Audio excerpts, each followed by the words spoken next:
कभी कभी लोग लालच में इस प्रकार से अंधा हो जाता है कि उसको अच्छा और बुरा का फर्क ही नहीं पता चलता है, और जब तक वो होश में लौटता है तब तक काफ़ी समय निकल चुका होता है, जिसके कारण से उसकी खुद की जीवन तो बर्बाद होती ही होती है, उसके साथ साथ न जाने और कितने लोगों की जीवन हमेशा के लिए तबाह हो जाती है। आज की जो सच्ची घटना है, इस घटना में भी कुछ ऐसा ही होता है। नमस्कार, मेरा नाम जितेंद्र कुमार, आप देख रहे हैं स्टडी सफर तक। वीडियो को लाइक और चैनल को सब्सक्राइब जरूर कीजिएगा, वीडियो को शेयर कर दीजिएगा। दोस्तों, आज की जो सच्ची घटना मैं आपको बताने वाला हूँ, दरअसल यह घटना होता है राजस्थान प्रदेश की जयपुर शहर की। जयपुर का एक इलाका पड़ता है छोटवारा, और इसी छोटवारा गांव के रहने वाला ही दुष्यंत शर्मा होते हैं। दुष्यंत शर्मा, जिनकी उम्र करीब करीब 28-29 वर्ष के आसपास होती है। दुष्यंत की पत्नी का नाम विनीता होती है, और दरअसल दुष्यंत के परिवार में उसके माता पिता के अलावा एक बेटा होता है जिसकी उम्र करीब 1.5 वर्ष होता है।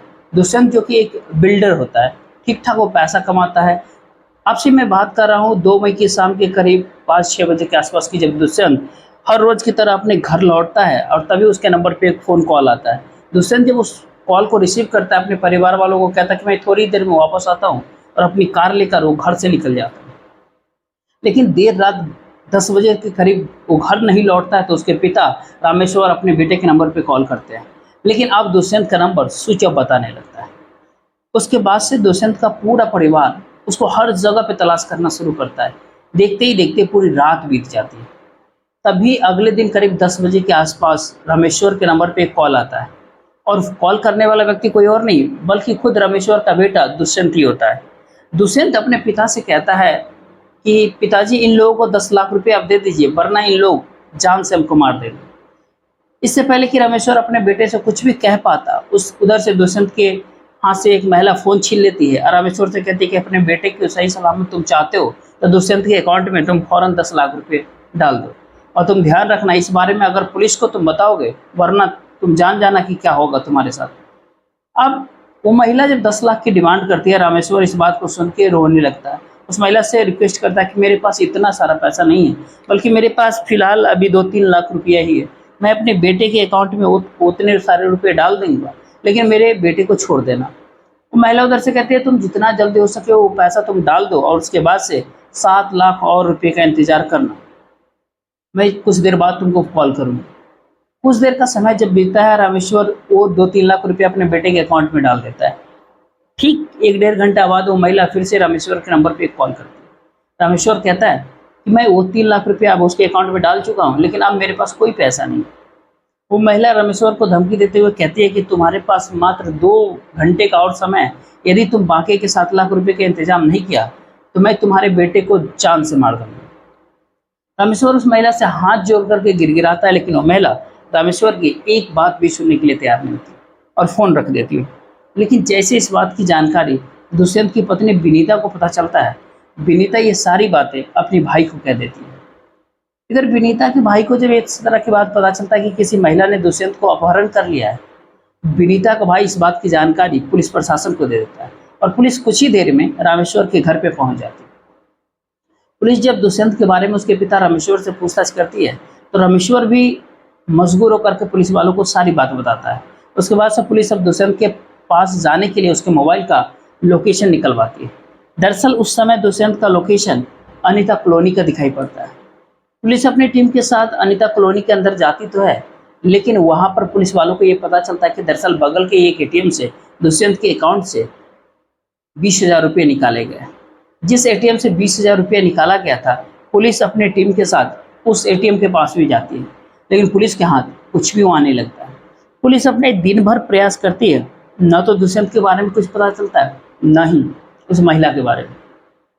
तभी उसी दिन ही शाम के करीब 6 बजे के आसपास पुलिस वालों को सूचना मिलती है कि दरअसल अमीर इलाके के पास एक सूटकेस पड़ा हुआ है। अब पुलिस जब वहाँ पहुँचती है, तो वहाँ पे एक डेड बॉडी होता है उस सूटकेस में, और सूटकेस को में से जो डेड बॉडी होता है उसमें दुष्यंत होता है।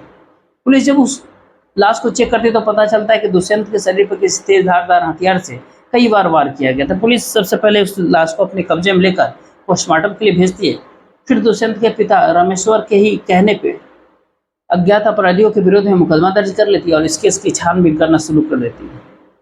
दरअसल पुलिस वालों को जब पता चलता है कि दुष्यंत की अब हत्या कर दी गई है, उसके बाद से पुलिस अब इस केस को काफ़ी सीरियस तरीके से लेती है। दरअसल पुलिस अब उस महिला तक पहुंचने के लिए अपनी पूरी ताकत लगा देती है। पुलिस अब दुष्यंत के बारे में ज़्यादा से ज़्यादा जानकारी इकट्ठा करने के लिए उसके कई सारे दोस्तों से पूछताछ करती है। तभी दुष्यंत का एक दोस्त सुभाष पुलिस वालों को कहता है कि साहब, दुष्यंत का एक महिला के साथ में प्रेम प्रसंग चल रहा था, जिसका नाम है प्रीति सेठ। दरअसल प्रीति सेठ जो अनीता कॉलोनी के अंदर ही रहती है। सुभाष जब प्रीति के बारे में पुलिस वालों को बताता है तो उसके बाद से पुलिस अनीता कॉलोनी में अपनी टीम के साथ प्रीति के घर पे पहुंच जाती है। दरअसल उस समय प्रीति के घर पे एक और व्यक्ति मौजूद होता है, जिसका नाम होता है दीक्षांत कामरा। पुलिस पुलिस प्रीति के साथ साथ दीक्षांत को भी अपने साथ गिरफ्तार करके थाने ले आता है। फिर प्रीति से दुष्यंत की हत्या के बारे में पूछताछ करती है। पहले तो प्रीति इधर उधर की बातें करती है, लेकिन जब पुलिस जब अपनी शख्सी दबाव दिखाना शुरू करती है तो आखिरकार प्रीति मजबूर होकर अपनी सच्चाई कबूल कर लेती है। लेकिन प्रीति जब इस हत्या की पूरी कहानी बताती है तो यह वाकई में इसको सुनने के बाद खुद दुष्यंत के पिता को भी अपने कानों पर यकीन ही नहीं होता। प्रीति जो कि मूल रूप से पाली जिला के नेहरू कॉलोनी की रहने वाली होती है। प्रीति के पिता के नाम होता है अशोक सेठ।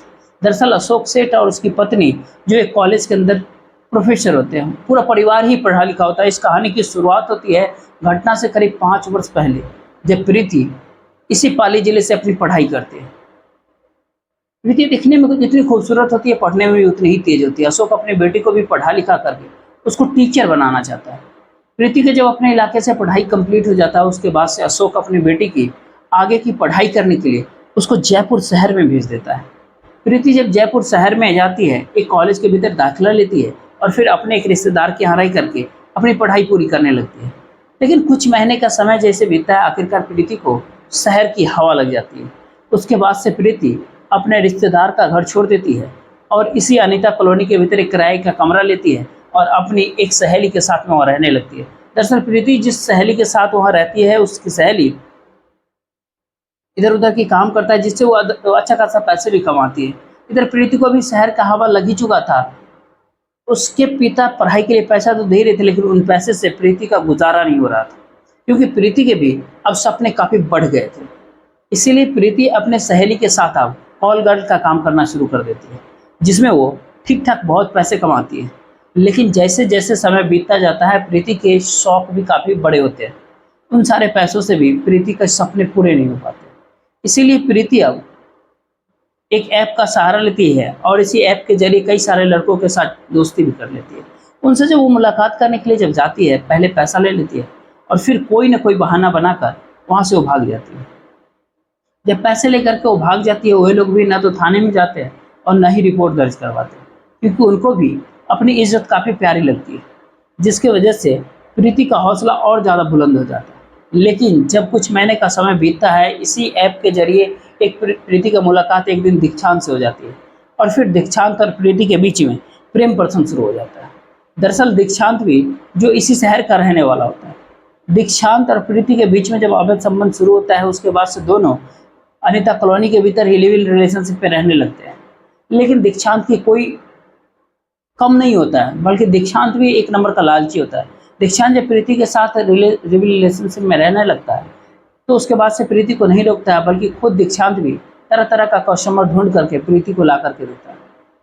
उसके बाद से प्रीति और दीक्षांत मिल करके लोगों को लूटना शुरू कर देता है। लेकिन जब 4 साल का समय बीतता है, प्रीति को कुछ ज़्यादा पैसे तो नहीं होता, लेकिन उसके पीछे ढेरों सारे कर्ज हो जाते हैं, जिसको लेकर के प्रीति अब काफ़ी परेशान रहने लगती है।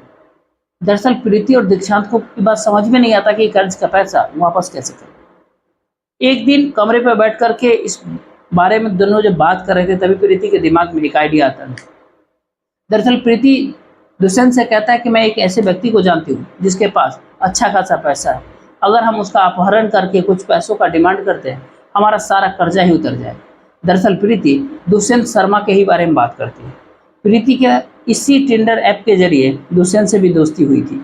प्रीति को ऐसा लगता था कि दुष्यंत के पास बहुत सारा पैसा है। जब वो अपने पूरे प्लान के बारे में दीक्षांत से बताती है, दीक्षांत भी इस काम को करने के लिए तैयार हो जाता है और अपने प्लान के तहत ही 2 मई के शाम के करीब 5-6 बजे के आसपास खुद प्रीति अपने फ़ोन से दुष्यंत के फ़ोन पे कॉल करती है और उससे मिलने के लिए अपने घर पे बुला लेती है। प्रीति जब पहली बार दुष्यंत को अपने घर पे मिलने के लिए बुलाती है, दुष्यंत भी उससे मिलने के लिए एकदम से बेकरार होता है और अपने परिवार वालों से झूठ कह देता है और गाड़ी निकालकर सीधे प्रीति के घर पे पहुंच जाता है। लेकिन जैसे ही दुष्यंत प्रीति के घर पे जाता है, उस समय प्रीति के घर पे उसका प्रेमी भी मौजूद होता है। जैसे दुष्यंत प्रीति के घर पे जाता है, उसके पास से प्रीति अपने प्रेमी के साथ मिलकर के दुष्यंत को बंधक बना लेता है और फिर उसे पैसों का डिमांड करता है। पर तब दुष्यंत कहता है कि मेरे पास कोई पैसा नहीं। हालांकि दुष्यंत जब पैसा देने से इनकार करता है, प्रीति को उसकी बातों पर भरोसा ही नहीं होता। इसीलिए प्रीति अब दुष्यंत का अकाउंट नंबर भी चेक करवाती है। लेकिन दुष्यंत के अकाउंट नंबर जब वो चेक करवाती है तो पता चलता है कि सच में दुष्यंत के अकाउंट में कुछ ज़्यादा पैसा नहीं था, जिसकी वजह से अब प्रीति को अब अपना पूरा प्लान ही बिखरता हुआ नजर आता है। इसीलिए प्रीति और उसका प्रेमी दोनों मिलकर के दुष्यंत के पहले काफ़ी बुरी तरीके से पिटाई कर देता है और फिर उसको धमकी देते हुए कहता है कि तुम अपने पिता के नंबर पर कॉल करो और उनसे तुम अपने अकाउंट पे 10 लाख रुपए का डिमांड करो। अगर तुमने ऐसा नहीं किया तो हम तुम्हें जान से मार देंगे। 10 लाख रुपए का डिमांड जब वो करता है, दुष्यंत इसके लिए तैयार ही नहीं होता।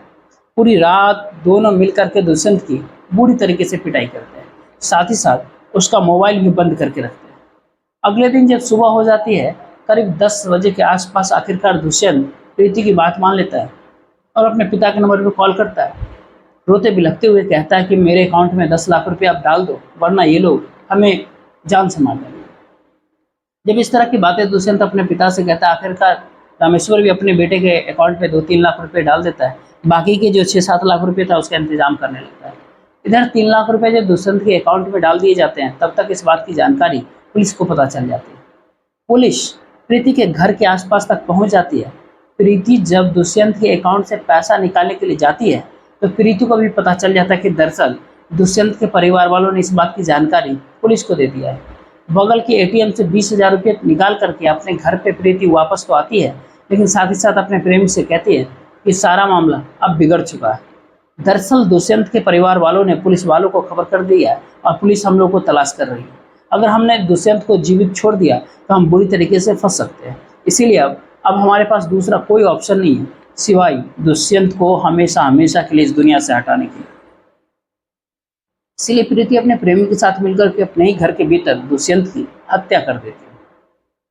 दुष्यंत की जब मौत हो जाती है, उसके बाद से दोनों मिलकर के उसकी लाश को एक सूटकेस में, एक बैग में पैक करते हैं। फिर उस सूटकेस को खुद दुष्यंत के ही कार में लोड करके वहाँ से रवाना होते हैं और आमेर इलाके के बाईपास के पास जाते हैं। उसी बाईपास के किनारे उस सूटकेस को फेंक देते हैं और वापस अपने घर वापस आ जाते हैं। सच में जब प्रीति अपने पूरी कहानी अपनी ही जुबानी पुलिस वालों को बताती है तो उसके बाद से पुलिस प्रीति के कहने पे उसके प्रेमी को भी हिरासत में लेती है। दोनों को अगले दिन जिला अदालत में पेश कर देती है, जहां से उन दोनों को जेल भेज दिया जाता है। दोस्तों, पूरे घटनाक्रम सुनाने का उद्देश्य आपको परेशान करना नहीं है, नहीं आपका दिल दुखाना है, बल्कि आपको जागरूक करना है, आपको सचेत करना है। आप जहाँ भी रहे सुरक्षित रहे और अपने परिवार वालों का ख्याल रखें। बाकी आप इस वीडियो के बारे में क्या कुछ सोचते हैं, आप अपनी राय जरूर दीजिएगा। जय हिंद, जय